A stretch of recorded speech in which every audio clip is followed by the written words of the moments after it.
The UFO animations in this broadcast have been seen and approved by eyewitnesses.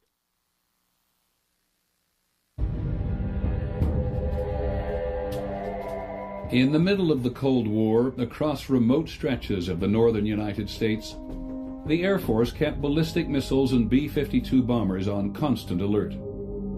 On the night of October the 24th, 1968, at Minot Air Force Base in Minot, North Dakota, Airman First Class Mike O'Connor was dispatched to make a routine repair at one of the missile sites. We made our turn to come down the road to the missile site, and out of the corner of my eye I observed what I thought was a farmer's yard light, but it looked awful bright. As we proceeded down the road, the object appeared to lift off the ground and parallel us down the road until we came to the missile site, at which point we got out of the truck and it just kind of hovered there. Staff Sergeant Bill Smith was in charge of security for 10 nuclear missiles. That night he reported seeing strange objects. These objects would rise, they would speed up, they would slow it down, they would hover, they would dart very quickly one way or the other. We were just not really sure that these were things that we could explain.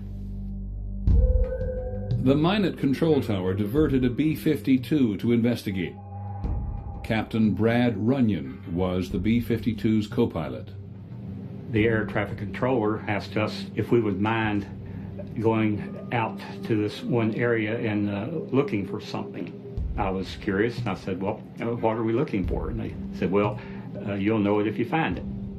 The navigator on the B-52, Captain Patrick McCaslin, suddenly identified an object on his radar screen.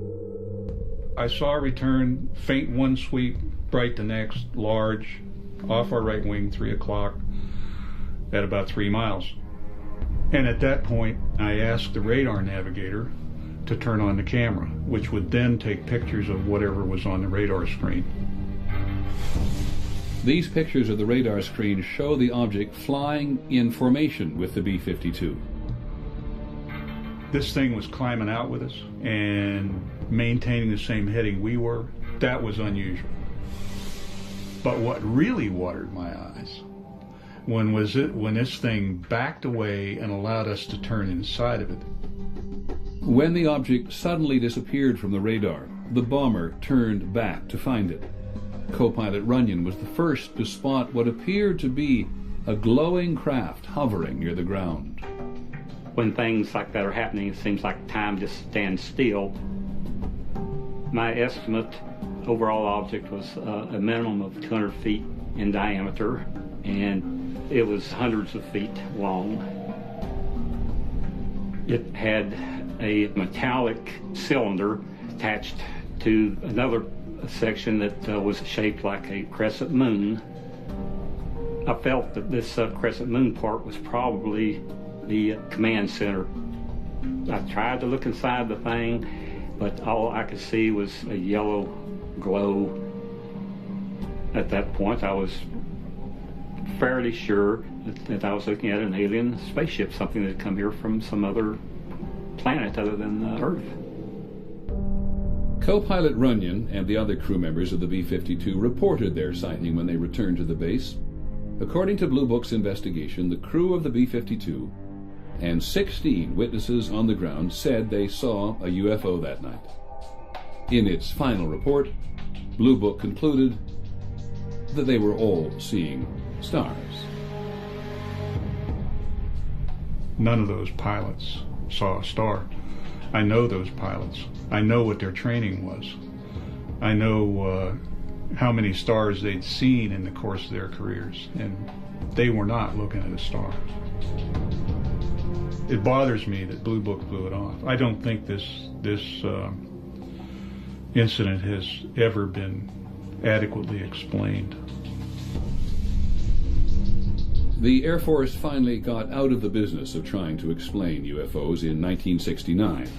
It closed down Project Blue Book after an independent commission concluded that UFOs were of no scientific interest. There was one loud dissenting voice.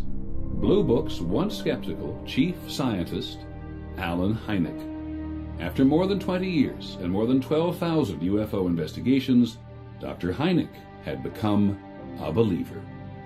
In Blue Book, for instance, we would get reports from military pilots, and that was particularly embarrassing to the Air Force because after they had trained those men, and they couldn't very well, they could say that a civilian pilot might have been untrustworthy, but they could hardly say that to of their own military pilots, and we got case after case after case from military pilots which never hit the press. The difference between Alan Hynek and the people he worked with in Blue Book was this. He was a scientist and they weren't. And he never forgot that he was a scientist. The Air Force paid his checks and paid him well. But they couldn't quell his scientific curiosity. And it was his scientific curiosity that finally won out. And that will, I think, probably at some point in the future history of science, will earn Alan Hynek a reputation as a courageous and principled man. Dr. Hynek spent the rest of his life investigating sightings and calling for a serious scientific inquiry into the UFO phenomenon. Most of his fellow scientists rejected his opinions.